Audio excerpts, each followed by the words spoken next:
Saudari dan saudaraku yang terkasih di dalam Yesus Kristus, saya akan membacakan Renungan Minggu Biasa keempat tahun 2021 yang sudah disiapkan oleh Monsinyur F.X. Hadi Sumarta Okarem. Hari ini Injil Markus memperlihatkan bagaimana Yesus menghadapi atau berkonfrontasi dengan setan dengan otoritas sabdanya. Pesan Injil hari ini ialah bahwa kita dipanggil selalu berada bersama dengan Yesus.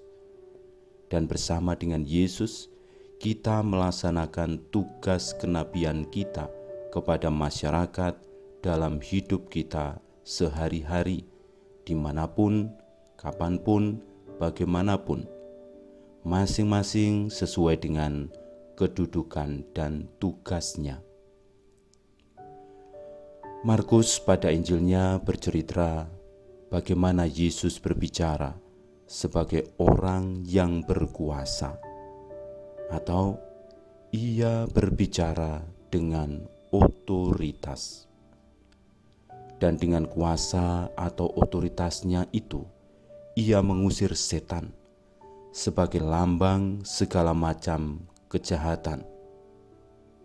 Dengan demikian, dengan kata-kata atau ajarannya, ia mengajak kita untuk mengubah hati kita dalam berpikir, bersikap, dan berbuat secara lain, secara baru, yakni dalam hidup kita sambil berpegangan pada Injil sebagai kabar gembira.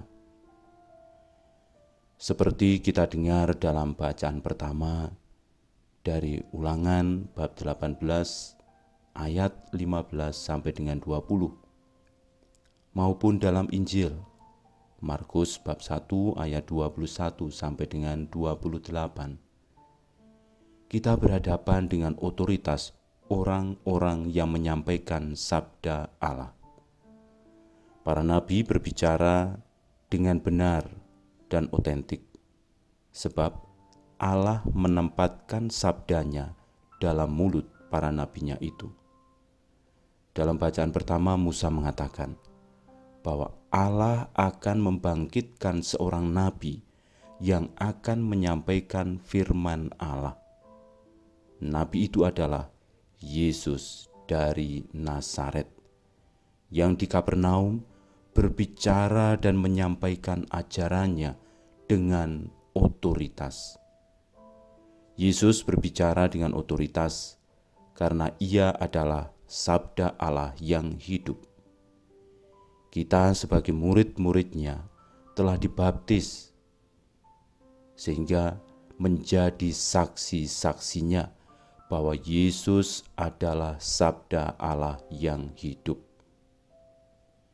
Kita tidak dapat mewartakan sabda Allah dengan otoritas kita sendiri yang memang tidak kita miliki. Kita harus mewartakan sabdanya dengan otoritasnya, bukan dengan otoritas kita sendiri.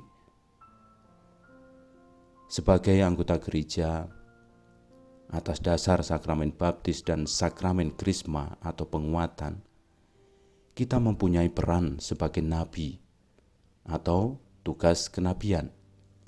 Dengan demikian, segenap hidup kita harus merupakan cermin hidup Yesus atau didengarkan sebagai gema sabda Allah, baik dalam kata maupun perbuatan. Pewartaan kita ialah hidup kita. Para nabi adalah tokoh-tokoh yang menentang status quo, keadaan orang yang hidup berlawanan dengan kehendak Allah. Bahkan dan terutama menentang raja-raja, imam-imam, dan nabi-nabi palsu. Mereka ini sebagai pemerintah yang berkuasa atau sebagai pemimpin keagamaan justru menggunakan kedudukan mereka untuk menindas rakyat jelata, kaum janda dan yatim piatu.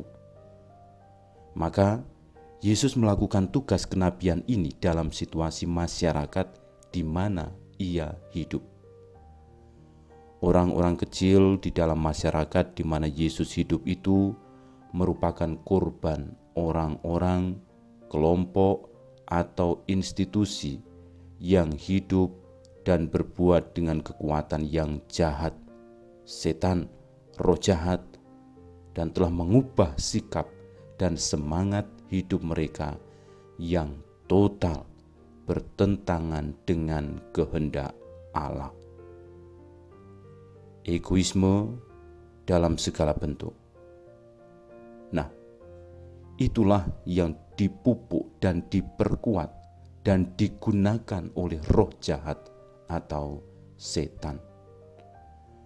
Dengan latar belakang inilah Yesus sambil mewartakan kabar gembira sekaligus juga mengusir dan menyingkirkan setan, roh jahat yang mencengkeram hati orang banyak. Sekarang ini 20 abad kemudian, juga di tanah air sendiri pun roh-roh jahat itu berkeliaran di mana-mana, seperti dialami oleh Yesus dalam zamannya. Tokoh-tokoh pemerintahan, wakil-wakil resmi rakyat, kelompok-kelompok keagamaan yang bersifat fanatik dan fundamentalis, masing-masing di tempat tugas mereka. Mereka itulah yang sadar atau tidak sadar dikuasai dan dipengaruhi roh jahat. Menghadapi situasi dan kondisi serupa itulah Yesus tampil mewartakan ajaran murni, kabar gembira, sabda Allah yang otentik. Sebagai Al-Masih, Yesus tampil dan berbicara dengan otoritas dan kuasa mengusir setan. Apa yang dilakukan para nabi dalam Perjanjian Lama dilakukan oleh Yesus, namun dengan kuasa khusus sebagai Al-Masih. Para rasul meneruskan perutusan Yesus ini. Tetapi sekarang pun segenap murid-muridnya, yaitu semua orang yang sudah dibaptis, harus mengambil bagian perutusan pewartaan sabda Allah itu.